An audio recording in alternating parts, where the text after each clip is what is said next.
很多人说 Zoom Notes 丑，丑啊，先别扔啊，养养就好看了。如何让 Zoom Notes 的工具栏变身这样呢？大家刚下载 Zoom Notes 的时候，基本上都是软件的默认设置，所以工具栏非常宽，而图标硕大，配色久远，让人觉得这个软件制作粗糙，然后就弃用了。怎么拯救呢？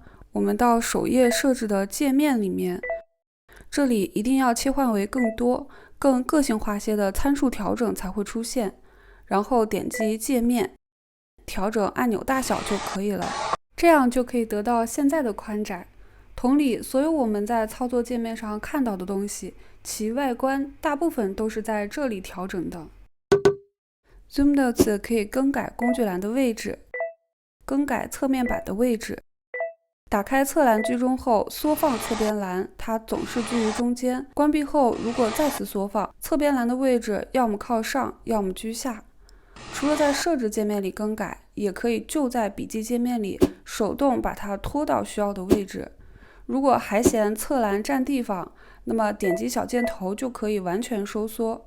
右边纸张面板也是可以收缩的。这两个有必要分享一下，它们是什么意思呢？首先要知道，在 Zoom Notes 内点击任意工具，就会弹出有关该工具的信息与进一步设置的面板。当选择 Set Panel 时，点击工具，其面板会一直固定在左侧，显示的内容更完整。此时最好将自动隐藏侧边栏打开，这样做笔记时不需要精确点击这里的叉，随便点哪里它就会自动收起。而选择 Pop Over 时，面板它是浮动的，会停靠在工具的附近，视觉上更小巧些。当然，和更改工具栏位置一样，面板的位置我们也可以不在这里设置，而是直接在笔记上操作，点击右下角就可以切换模式。下面来更改工具栏颜色，这些是我之前添加的，怎么操作呢？点击加号，会自动弹出一组配色。点击后面的感叹号，先来为喜欢的配色起个名字。上面这部分是浅色模式下工具栏的配色，下面是深色模式下的配色，它们分别代表这几个区域，然后设置自己喜欢的颜色就行了。Zoom Notes 里有这5种选色方式，可以快速调出自己喜欢的颜色。现在我来把它调整一下。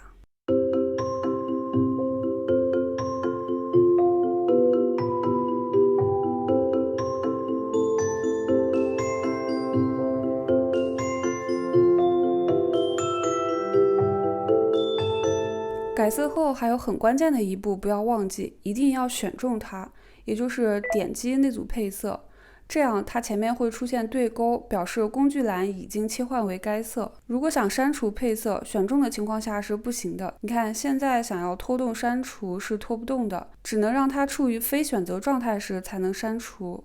然后退出，界面就会切换刚才的配色。切换深色模式的效果是这样的。因为我斗战胜佛这个配色浅色模式本身就很深，所以切换效果不明显。现在改成我喜欢的一组，这个就很明显了。其实 Zoom Notes 的操作是不难的，因为现在它的每个工具旁边都会有解释，点击问号就可以看到。稍微不太好理解的，旁边会有录像图标，点击后会直接跳转到 YouTube。 First one, show status bar.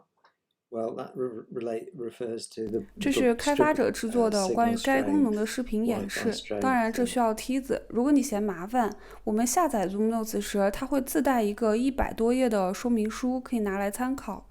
我觉得这份说明书很有意思，它体现着开发者有趣的灵魂。虽然这是1年多以前的说明书，而现在已经又出了超多新功能，不过最基础的、最核心的功能都在这里。